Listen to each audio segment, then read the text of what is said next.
祝福悬赏捉刀，捉刀人。你以为什么是报酬？多几个想报。Di awal mula cerita, kita diperlihatkan seorang pria yang mampir ke salah satu tempat judi.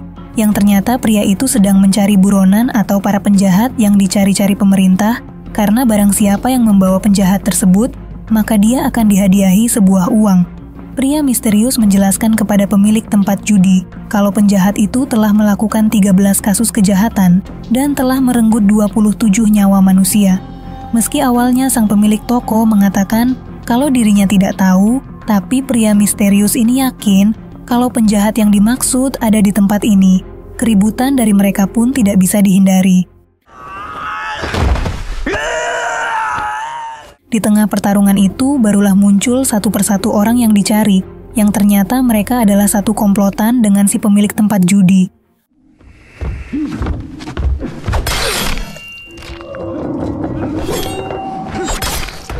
Orang-orang biasa memanggilnya Cheng Si Buta atau pemburu penjahat. Dalam prosesnya, pemerintah akan melukis para penjahat di atas kertas, lalu para pemburu penjahat akan membawa lukisannya dan menangkap penjahat yang ada pada kertas itu. Jika berhasil, tentu akan bisa ditukar dengan hadiah berupa uang. Dan Cheng adalah salah satu pemburu tersebut. Tak lama dari itu, kita diperlihatkan dua anak kecil sedang dikejar-kejar oleh sekelompok pria, yang ternyata tujuan mereka adalah untuk merampas peluit perak milik anak itu. Karena mendengar ada keributan di depan rumahnya, Cheng lalu keluar dan menegaskan untuk pergi dari tempat ini. Karena jika tidak, maka inilah yang terjadi. Sebagai tanda terima kasih, bocil yang bernama Nian itu memberikan satu buah apel kepada pria yang sudah menolongnya. Namun Cheng menolak dan kembali masuk ke dalam rumah. Di malam harinya, Nian berusaha mencuri makanan di salah satu tempat. Meski sempat ketahuan sama si pemilik, tapi Nian tidak dimarahi, melainkan diberi lagi agar dirinya bisa makan lebih banyak. Tak lama kemudian muncul sekelompok yang dipimpin oleh pria bernama Jiulang, orang yang berkuasa di wilayah itu. Saat itu Jiulang mendapatkan kabar kalau si pemilik rumah yang didatangi akan melaporkan semua kejahatan dirinya kepada ayahnya, yang jelas memiliki kekuasaan lebih tinggi. Maka dari itu semua warga yang melakukan hal sama pasti akan dibunuh tanpa ampun, termasuk wanita yang sempat memberi makan Nian. Dia dibunuh dengan kejam bagaikan psikopat. Nian yang melihat kejadian itu melarikan diri dan berusaha bersembunyi di rumah Cheng. Tapi Cheng yang dalam kondisi mabuk tidak sadar dengan kondisi di sekitarnya. Dalam kondisi takut, Nian mendengar panggilan dari adiknya. Jiulang yang mendengar itu seketika membawanya dan membunuh dengan cara yang kejam. Karena jika tidak, warga yang sedang tertidur akan terbangun. Nian yang berusaha mencari adiknya, seketika sangat syok melihat adiknya terkapar dengan kondisi banyak luka di tubuhnya. Keesokan harinya Nian meminta bantuan kepada Cheng agar dirinya bisa membalaskan kematian adiknya. Karena Nian tahu kalau Cheng adalah orang yang sangat kuat, ditambah lagi pekerjaannya sekarang adalah suka memburu para penjahat. Nian bertanya-tanya, kenapa saat malam itu Cheng gak bergerak meski tahu orang yang ia temui adalah para penjahat? Meski telah mendengar semua permintaan Nian, Cheng tetap menolaknya. Tak lama kemudian Cheng menemui salah satu temannya. Dari situ ia mendapatkan informasi kalau saat ini jalanan dipenuhi dengan poster buronan Jiulang. Dirinya telah membunuh beberapa orang, dan orang yang menulis poster itu sudah ditemukan, yakni seorang anak kecil tidak lain ialah Nian. Ia rela memberikan peluit perak miliknya demi membalaskan dendam atas kematian adiknya. Namun perlu diketahui kalau ayah Jiulang adalah orang hebat di kota Chang'an. Jiulang diusir dari keluarganya karena menderita kegilaan, kecanduan serbuk wuxi, serta sering membunuh untuk bersenang-senang. Ketika berada di rumah Cheng, lagi-lagi dia didatangi sama Nian, yang ternyata semua poster itu ia buat agar Cheng mau membantunya. Tapi Cheng tetap menolak permintaan itu, dan akan mengambil penawaran yang lain. Di pagi harinya Cheng berencana pergi mencari penjahat bernama Bai Shisan, penjual ikan di desa Liangcheng bersama istrinya. Namun ketika dalam perjalanan kuda yang Cheng naiki hilang kendali, karena kuda lari begitu kencang, membuat salah satu rodanya copot, dan hal itu membuat Cheng terhempas ke pinggir jurang.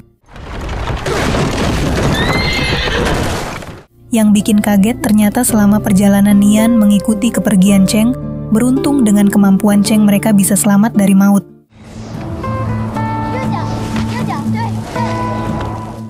Dari kejadian itu, Cheng dengan terpaksa membawa Nian untuk melanjutkan perjalanan mencari penjahat bernama Bai Shisan. Keberadaan Nian juga sangat membantu, dengan penglihatannya ia bisa memandu perjalanan.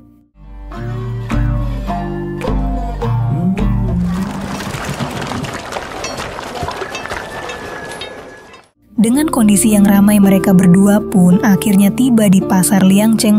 Di sana juga Nian menemukan orang yang ia cari. Bai Shisan sendiri sebenarnya sudah tahu pasti akan ada orang yang menemuinya. Dan ternyata orang pertamanya adalah Cheng. Keributan di antara mereka tidak bisa dihindari.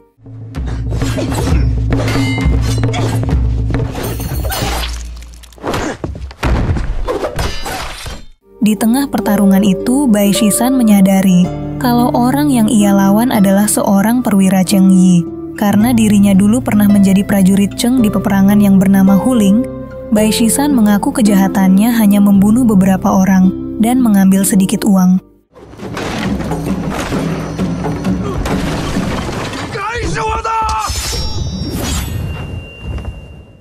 Di malam hari, Cheng meminta Nian untuk berhenti mengikuti dirinya. Karena kedepannya akan jauh lebih berbahaya, Cheng akan tetap melanjutkan perjalanan, dan Nian sebaiknya memulai kehidupan yang baru di tempat ini.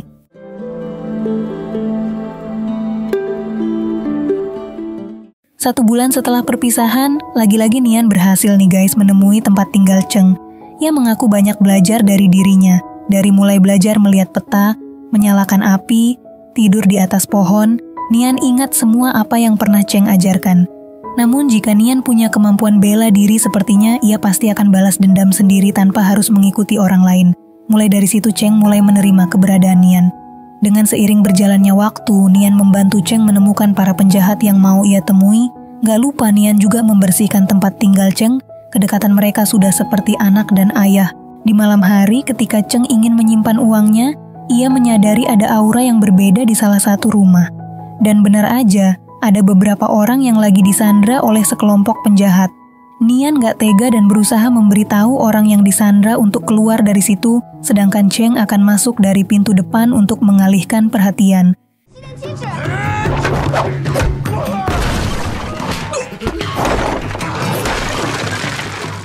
Tak lama muncul pemimpin dari kelompok tersebut dan langsung menyerang Cheng untuk membuktikan seberapa kuat dirinya.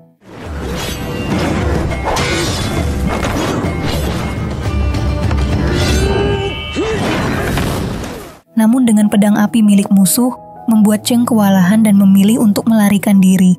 Keesokan harinya, Nian menceritakan kalau orang tuanya sudah meninggal. Dia mati kelaparan seperti warga pada umumnya, tidak bisa makan karena hidup miskin dan tidak memiliki pekerjaan. Menurut Nian, Cheng adalah orang yang galak tapi nggak menakutkan sama sekali. Cheng sendiri dahulunya adalah seorang prajurit pemerintah. Sempat mengalami banyak peperangan, makanya banyak luka di tubuhnya. Ia kemudian meninggalkan tempat tinggalnya di Chang'an dan memilih keluar desa untuk berkelana.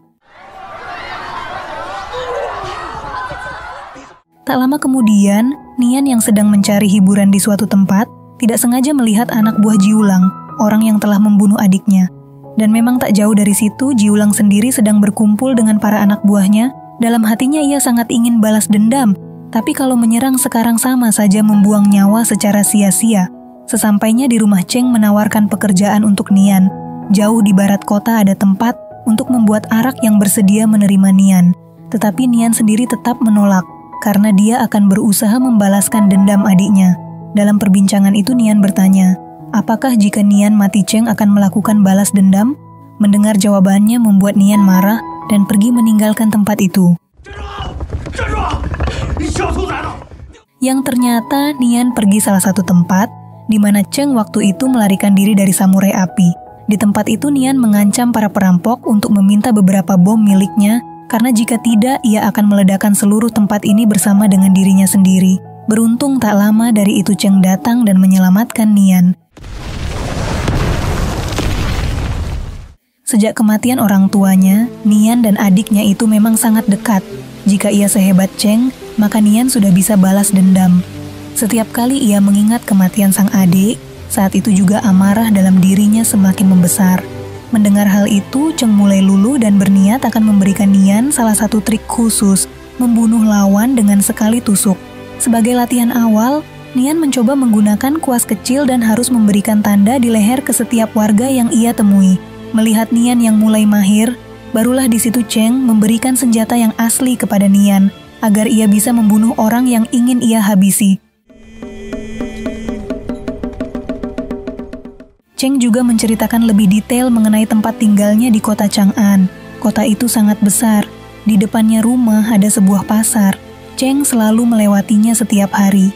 Sebelah kanan biasanya ada toko kue, toko cemilan, sedangkan di sebelah kiri ada toko arak, toko daging, dan ikan. Maka dari itu, setelah melakukan perjalanan yang panjang, Cheng ingin mengajak Nian untuk pergi ke tempat asalnya. Di pagi harinya Nian yang sedang tertidur, tiba-tiba didatangi oleh anak buah Jiulang. Namun jelas bukan Nian yang dicari, melainkan Cheng si buta. Tak lama kemudian Cheng yang baru kembali sudah menyadari kalau ada yang gak beres di rumahnya, memanggil Nian berkali-kali tapi gak ada jawaban darinya. Keributan di antara mereka tidak bisa dihindari.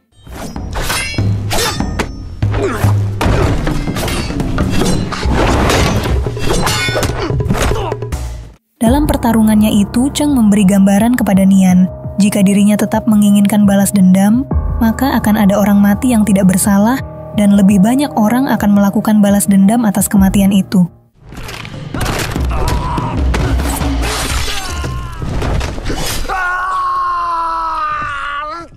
Ditambah lagi beberapa hari yang lalu, Cheng sudah ngobrol sama teman dekatnya di desa itu, kalau dirinya akan pergi ke kampung halaman dan akan berhenti menjadi pemburu penjahat.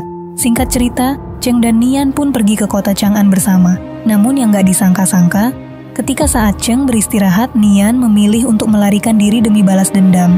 Cheng menanyakan ke semua orang yang berada di sana, dan ia mendapatkan informasi kalau anak kecil yang Cheng cari sudah pergi dari lokasi. Tidak berpikir panjang, Cheng juga kembali ke desa sebelumnya untuk mengejar Nian. Ia juga pergi ke tempat kudanya terlebih dahulu agar bisa mendapatkan kecepatan yang maksimal.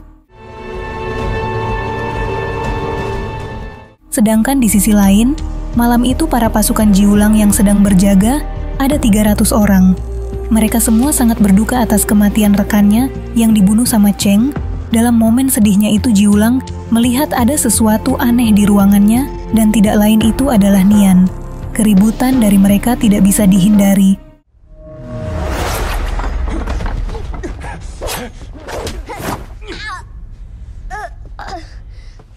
Beruntung dalam kondisi hampir dibunuh, Cheng datang dan menolong Nian.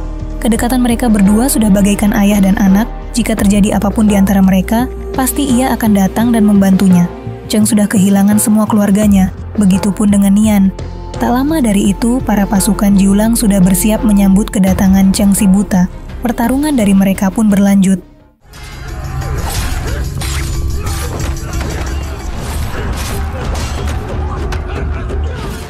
Dari momen ini kita bisa tahu kekuatan pemeran utama. Berapapun lawannya, seberapa kuat dia, nggak akan bisa ngalahin Cheng kecuali produser mengubah skrip film. Jiulang yang menyaksikan pertarungan itu sudah nggak sabar pingin melawan Cheng karena dirinya ingin balas dendam juga atas kematian bawahan terdekatnya, sekaligus ingin menguji seberapa kuat kemampuan bela dirinya. Lama-kelamaan Jiulang mulai mengetahui titik lemah dari Cheng. Dia fokus mendengar untuk mengetahui setiap gerakan lawannya. Beruntung masih ada Nian yang memberitahu kemana aja arah serangan Jiulang.